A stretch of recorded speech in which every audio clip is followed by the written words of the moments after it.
Everyone, I am back in Dallas Airport, and I was having an issue with my Amtrak return trip from here to Temple, which is where I live, Temple, Texas, because I had purchased a round trip for leaving Temple on May 1st and returning from Dallas on May 3rd, but I didn't make the May 3rd return time. So I just assumed Amtrak would be willing to just change the date, but I called them and they said that I was marked as a no-show, which means I forfeit everything. I'm like, damn. So anyway, they couldn't do any. The guy couldn't do anything. He tried. It was pretty cool. He tried to fix it.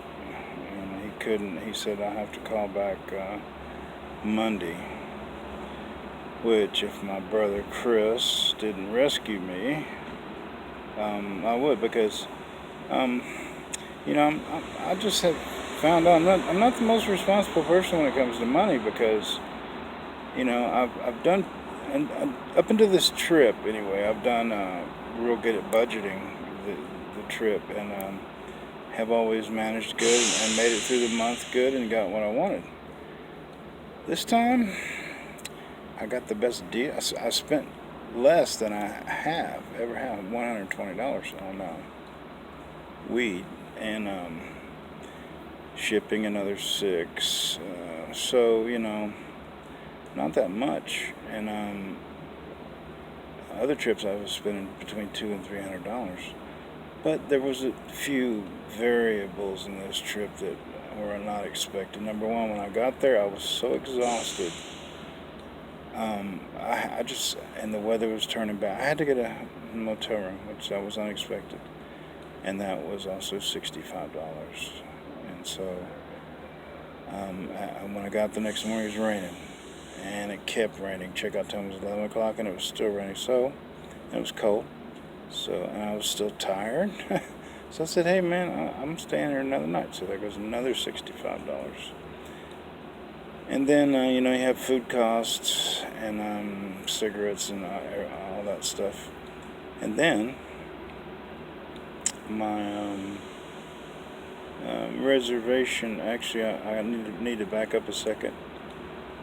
My paid reservation for this Motel 6, when I went to check in, they didn't have it yet. So what I did is I just went ahead and paid out of my pocket. And they said, okay, when the reservation comes in, it'll just automatically kick back. So anyway, I got to the room and I checked on the reservation and decided just to cancel it. And I'll be a motherfucker if the thing came back and said that I canceled after the checkout time. And so I forfeit the first night's stay, which meant it was a long way of saying I just lost all my money.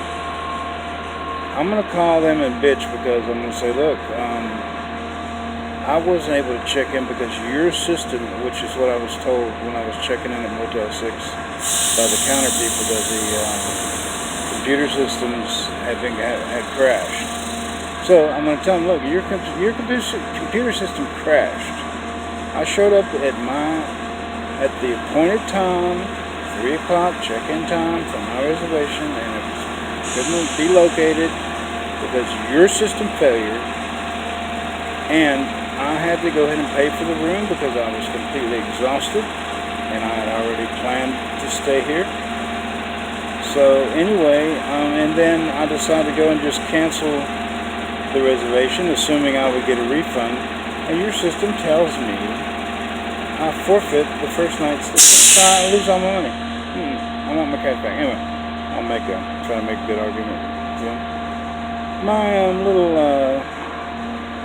marijuana maintenance stash made it through just fine, and I am at this moment maintaining fairly well.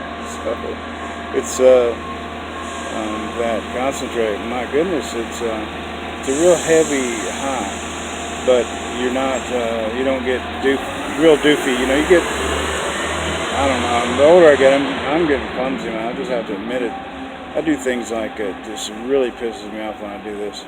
I'll set a glass down on the table, and when I'm pulling my hand away, one of my fingertips will barely catch the glass and turn it over and spill it.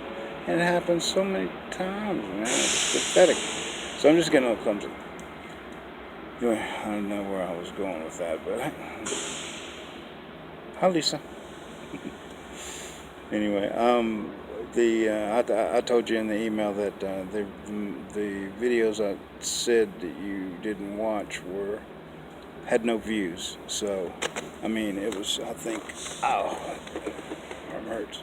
I think it was reasonable for me to assume that, you know, you probably didn't watch them, but, and it's no big deal. I mean, these aren't like major productions. It's just more time I get to spend letting you see me, where I'm at, what I'm doing. And I think the longer that you're able to watch a person, hear them talk and stuff, and see the more you're able kind of to see what they're about, or really kind of see what kind of person they are, like the charming hillbilly bumpkin that I am. Because it really, that's another important thing to me, and it's very true about me. At heart, you know, I was born in the hills of West Virginia, so I'm really a mountain man. I'm a mountain person. I'm rough. I'm rough around the edges. When I was growing up, I got into a lot of fights, and I've been in fights as an adult, you know, and I'm pretty stubborn, and I've gotten to be more stubborn the older I get, and you know, because I'm tired of changing for people, because there were so many things I needed to change about myself, and when I finally got to the point where I decided to do that and was able to do that, I came to the point where I was, man, I'm done. I'm finished changing. I did it. So I'm not changing anymore for myself or for anyone else. So I can be stubborn, but a mountain person is very hospitable, very kind, very generous, definitely very loyal to the blood, and you know, that's the kind of person I am. I consider myself to be average in most ways, except when it comes to my musical taste and just kind of the way the observations I make on the world, and my humor, and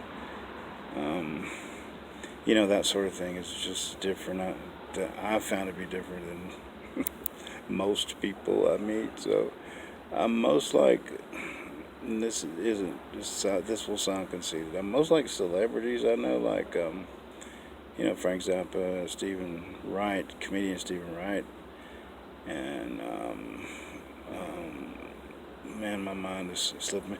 Anyway, artists. I'm most like artists and creative people, it seems. So I'm just weird, man. Well, what else can I say? I'm just weird. But I'm meandering too.